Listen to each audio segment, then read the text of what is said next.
name is Sheila and welcome to Sheila's English Country again. And English picture today is Magic Tree House. Thanksgiving on Thursday story, and we can just start off at chapter 5. We fish, and then I'm reading at chapter 5, chapter 6, okay?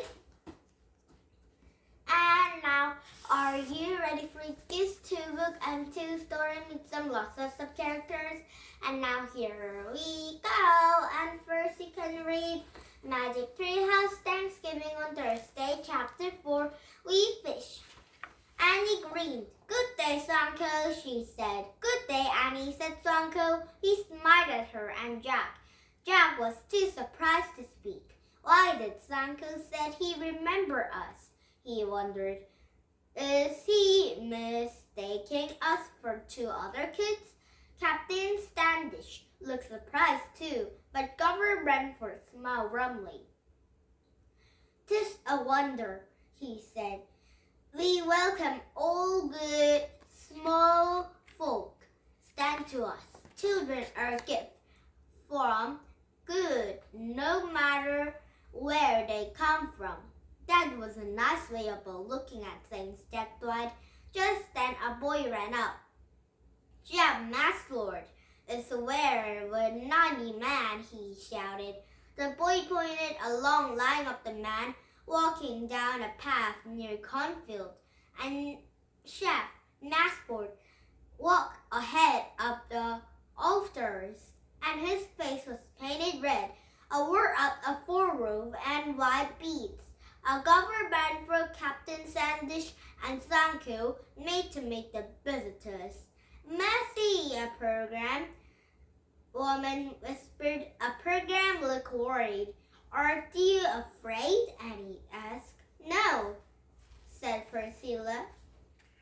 "We invited Chef." "Oh, good," said Priscilla. "And wait. We invited Chef Mastlord, his man, to our Herbert Feast, but we don't accept so many. We have them prepared enough food." Governor Brentford and Sanko spoke to the chef, and then Sanko led a number up the Mantle Woods, and a grubber working back to the programs, and a wimping man will hunt more deer, he said. "But we must also bring more food to the table. Priscilla, please made up the young folk what May must do." And they grounds up back to a village whose program was gathering around Priscilla. He told them to carry a water set at the tables. She took others to gather vegetables or hunt small animals. And once the kids were given their jobs and they rushed over to them, finally only Jack and Annie and a small girl holding a big basket were left. "Jack, would you like to stroll down with the boys?" Priscilla asked him. She pointed to a group of the boys who had just handed it over a dog, and Jack stared at her panic. What does she mean? He wondered. "What's fouling?" Annie asked. "Do just no," said a little girl. "He's hunting water birds, of course." "Jack doesn't know how to do that," said Annie. "'Tis true." "How does do eat and live?" a little girl asked seriously. Jack froze. "We catch fish," said Annie. "We do?" thought Jack. "Oh, good," said Priscilla. "Then I bet 3 bring May as many eels and clams and you can. We must have 150 mounds of feed." Priscilla took a basket from a small girl and gave it to Annie. "We will see that later," Priscilla said, waving. "Mary, I must do and did the cooking," said Jack. But before he could ask any questions, Priscilla and a little girl started back to the village. Now, chapter 5, Eels and Clams. Jack looked at Annie. "We can't stay here," he said. "What?" she said. "We can't go home now. The program see us to help them." "But we don't know And Sancho is going to figure out he doesn't really know us. And don't worry so much, said Annie. She helps Mom and Dad make a Thanksgiving dinner every year, don't we? We can help the programs, but we'd better hurry. Crouching, a big basket started running to a bay, and Jack's side are running after her, and a rocky shore, and they stop around. A little waves roll to a sort of the scratch of a sand, and a salty air full free and fresh. A seagulls swoop over the water. I wonder where the ears are, said Annie. And the clams? I will look in a book, said Jack. He pulled on the book and looked up at eels in an index. He run in the right page and read aloud. Sancho shows us the programs the way catch eels. He shouted them how to push the eels in the wet sand with their bare feet, and then grab them with their hands. That sounds fun. Oh yeah, it is sound fun, said Annie. She put down her basket and pulled over her shoes stockings, and he held up a long skirt with another hand. Then she walked over rocks to an edge of the water, and Jack put a research book out of his bag.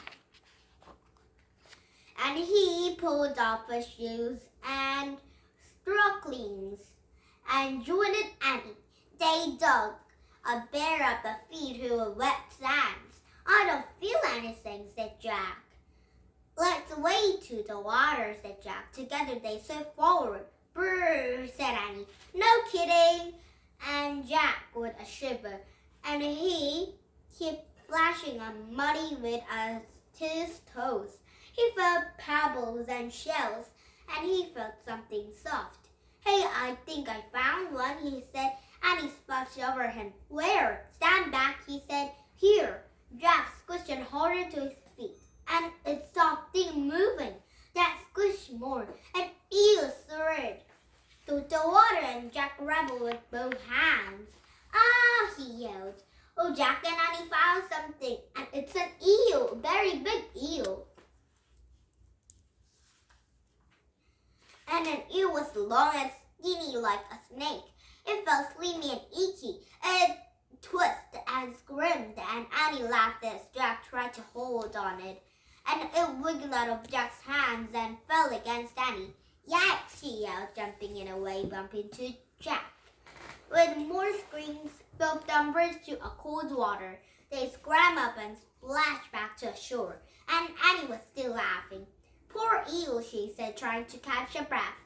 He scared him half of a death. Him? Said Jack. Forget eels, said Annie, her teeth chattering. What about clams? Jack was red and cold, but he took out of the book again and looked at the clams. He turned it to a right page and read aloud. A Sancho programs how to dig a cold dog. Clams. And a cold dog. Clams are Herschel clams, and they have a life for 60 years more. And oldest have been known alive for almost 100 years, and they...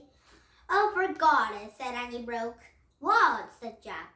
We can catch them, she said. They live be so cold, we just end their lives. Jack sighed. We sat down in a rock, and Jack and Annie sat next to him, and their clothes are soaking wet. Their feet are cleft with a muddy sand, and their baskets were empty. And another things to program, things to do help, said Annie. Jack opened a book again. He looked up at the program children and he read aloud. Programs children work very hard, and they planted harvest and ground corn. They picked up the pumpkins, peas, and beans. They garden the fields, and they fished to a hunting. And they carried the water, they collect nuts, and they cook a clean. And they did everything real towards, and they never complained about being tried. Oh, the eels are very icky and yikes and very skinny. So Jack and Annie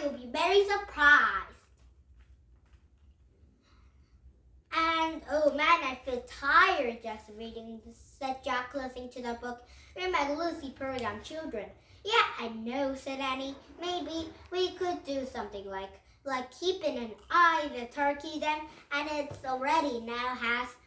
I have, Mom, every year, said Annie. Thanksgiving in Frog Creek is a whole different story from Thanksgiving with the program, said Jack.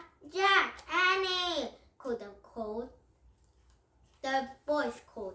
And Jack quickly put their book, and then they turned around. Priscilla was standing in a rock, and she held up a pumpkin and carried a basket filled with a yellow squash and red corn. I was looking for you, she said. Oh, who is it? Now chapter 6. Good work, and tomorrow we starting at chapter 6 and then reading at chapter 8, okay?